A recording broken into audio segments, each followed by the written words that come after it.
तो एक बार फिर से स्वागत है आप सभी का अपने साबरी गोट फार्म चैनल में।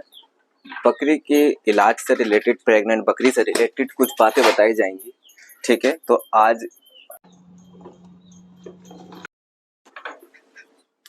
एक बार फिर से स्वागत है आप सभी का अपने साबरी गोट फार्म चैनल में। और आज मैं आपको बताता हूँ कुछ बकरी से, गाभिन बकरी से रिलेटेड बातें, और गर्मी में उसका शेड्यूल कैसे रखें ताकि वो अबॉर्शन ना कर दे। बच्चे गर्मी से गिर जाते हैं तो, और ये भी कि काफ़ी ज़्यादा कमेंट आ रहे हैं और सब यही पूछ रहे हैं कि आपका बकरा मर कैसे गया। तो देखिए, इसके पीछे का कोई रीज़न खास पता चल नहीं पाया, क्योंकि मेरा इरादा था उस कोने में एक जहाँ टंग रहा है वहाँ पे एक कैमरा लगाने का इरादा था मेरा, लेकिन किसी वजह से फिर वो रह गया, मैं लगा नहीं पाया। तो खैर कोई बात नहीं, लेकिन पता चल जाता उसमें वीडियो में कि कैसे ये बकरा मर गया, क्योंकि बिल्कुल एक्टिव बकरा था, बिल्कुल एक्टिव बकरा था और पता नहीं चला कि वो कैसे मर गया। खैर कोई बात नहीं। तो खास रीजन उसका नहीं पता चल पाया कि वो मरा कैसे है, कि उसको गले में ना तो उसके रस्सी थी जो फंदा लगता, ठीक है, और ना ही उसको ऐसा कुछ था, तो समझ में नहीं आया। लेकिन हाँ, जब वो मरा हुआ था तो उसके जबान बाहर आई हुई थी, और नॉर्मल जानवर जो मरते हैं उनके जबान बाहर होती नहीं है, तो पता नहीं चला कैसे मरा। लेकिन हाँ, 1% माना जा सकता है कि उसको अचानक की मौत जो होती है वो या तो कॉपर की डिफिशियंसी की वजह से या ईटी का होता है लक्षण, आई थिंक उसमें भी ऐसा होता है फिलहाल। लेकिन मैं अपनी तरफ से कोई वो नहीं कह सकता कि हाँ डेफिनेटली इसी वजह से ही मरा होगा। खैर, तो बेहतर है आप अपने जानवरों की थोड़ी सी केयर ये रखें कि उनकी आवाज़ आप तक आराम से पहुंचे, इतनी दूर भी ना हो, और कैमरे की सुविधा हो। अब तो बहुत सस्ते कैमरे आते हैं, तो वो आप लगवाएं, वो बेहतर है। ठीक है, तो दूसरा टॉपिक ये है कि बकरी अगर गर्मियाँ आ चुकी हैं, ऐसे में गाभिन में नहलाएं, कोई फर्क तो नहीं पड़ेगा। देखिए, बकरी गाभिन होती है, हर जानवर को यहाँ तक कि मुर्गा हो, कबूतर हो, गर्मियों में सब नहाते हैं, पानी का टब रख दो वो चले जाते हैं। लेकिन एक बकरा ऐसा और जानवर है जो नहाना पसंद ही नहीं करता।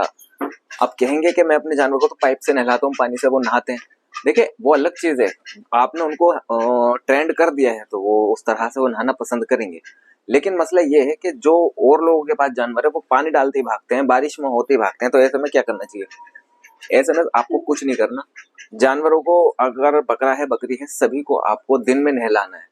उससे ये होगा कि उनके शरीर में टेम्परेचर डाउन चला जाएगा, जिसकी वजह से गर्मी हाफना और दस्त लगना इस चीज से, और जानवर परेशान रहता है, जुगाली भी नहीं करता है इस कंडीशन के अंदर। तो ऐसी चीज से आपको राहत मिलेगी। ठीक है ना, पहली चीज हो गई। दूसरी चीज, क्या बकरी गाभिन जो होती है वो हीट में, गर्मी की हीट से बच्चा गिरा देती है? बिल्कुल गिरा देती है। तो ऐसे में क्या करें? ऐसे में करना सिर्फ यह है, आपको मेहंदी ओरिजिनल पेड़ की टूटी हुई को पीस के पानी में घोल के पिला दें, ऐसे शांत रहेगी वो बकरी। वरना 2 दिन में, 1 दिन में, 2 दिन में, या रोज डेली भी अगर उसको मट्ठा या दही, छाछ 250 से 300 ग्राम अगर आप उसे पिलाएंगे, वेट भी गेन होगा, डाइजेशन तो बहुत शानदार हो जाएगा। दस्त लगने के तो चांसेस नहीं हो, दस्त लग भी रहे तो वो भी रुक जाएंगे, और फिर शरीर उनका ठंडा रहेगा।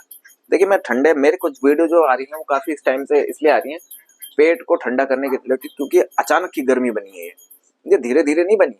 अभी जो 31 मार्च को या 1 अप्रैल के टाइम जो ईद पड़ी है, उस दिन से बहुत ज्यादा गर्मी हो चुकी है। रमजानों में तो बिल्कुल भी गर्मी नहीं थी मार्च में, लेकिन सुबह शाम की थी, सुबह शाम की ठंड थी, दोपहर की गर्मी थी। अब जो है वो हर वक्त की गर्मी है, और अचानक गर्मी बनी है। तो अचानक की गर्मी जानवर झेल नहीं पाता है, उसमें एडजस्ट नहीं हो पाता है। हाल हाफ करेगा, खाने पीने में ध्यान नहीं करेगा, हाफेगा तो जुगाली नहीं करेगा, जुगाली नहीं करेगा तो लूज मोशन करेगा, लूज मोशन करेगा तो कमजोर होगा, कमजोर होगा तो वेट गेन नहीं होगा, वेट टूटने लगेगा। तो इन सब चीजों से आपको बचना है और जानवर को बचाना है। तो ये हो गई एक बात। और दूसरी बात यह है कि गाभिन बकरी अगर डिस्चार्ज डाले तो क्या उसके सिम्टम कैसे होंगे? पतला डिस्चार्ज हीट का लक्षण होता है। पतला डिस्चार्ज एक डिलीवरी के अगर लास्ट स्टेज है, 2-4 दिन बाकी रह गए हमारी तारीख के अकॉर्डिंग, तो फिर वो डिलीवरी के नजदीक है। गाढ़ा डिस्चार्ज बीच में कभी भी डाले वो नॉर्मल है, उसको ज्यादा फोकस नहीं करना। और ज्यादा दिन डाले, 1 से 2 दिन, 5 दिन, 7 दिन डाल रही है, 5-6 दिन डाल रही है, तो उसको रोका जा सकता है देसी ट्रीटमेंट के द्वारा। ठीक है, तो अगर आप कुछ खिलाना पिलाना नहीं हाँ, बार बार आ रहा है। देखिए, अगर आप कुछ खिलाना नहीं चाहते, जैसे कि मान लीजिए कोई देसी फार्मूला अगर आप इस्तेमाल नहीं करना चाहते, आप सोच रहे हैं कि क्या मैं, एक रेस्टोबॉल नाम का एक सिरप आता है, ये स्क्रीन पे आपको दिख रहा होगा, रेस्टोबॉल। 3-4 महीने 5 महीने के बच्चे को आप 5 ml 3 ml पिला सकते हैं। बॉडी वेट के अकॉर्डिंग भी पिलाया जा सकता है, बड़ी बकरी को 10 ml भी पिलाया जा सकता है। बहुत शानदार रिजल्ट है।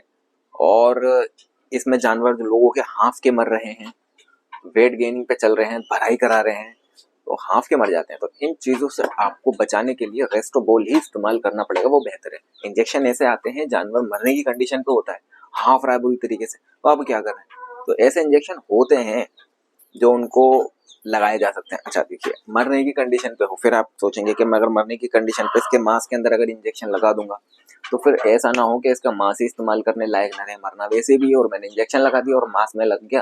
तो इंजेक्शन का तो पीरियड लिखा हुआ है कि 1 हफ्ते का विड्रोल है, या 48 घंटे का, या 24 घंटे का है, कुछ ऐसे हो लिखे हुए होते हैं ना। तो ऐसे में क्या करना है? तो ऐसे में आपको ये करना है कि आईवी का सहारा लीजिए, ब्लड में खून के अंदर वो इंजेक्शन डालिए। अगर खून के अंदर इंजेक्शन डालेंगे और इतना समय नहीं होगा आपके पास के मतलब वो 5 घंटे 7 घंटे सर्वाइव कर ले। इमरजेंसी के इंजेक्शन होते हैं जो हैंड टू हैंड सर्वाइव करने वाले, रिलैक्स करवा देते हैं, या कुछ फायदा नहीं होता, मर जाते हैं। तो उस टाइम पे समझ सकते हैं, मैं बता नहीं सकता ओपनली, तो उस टाइम आप जो बेहतर डिसीजन लेंगे तो उसमें कोई प्रॉब्लम वाली बात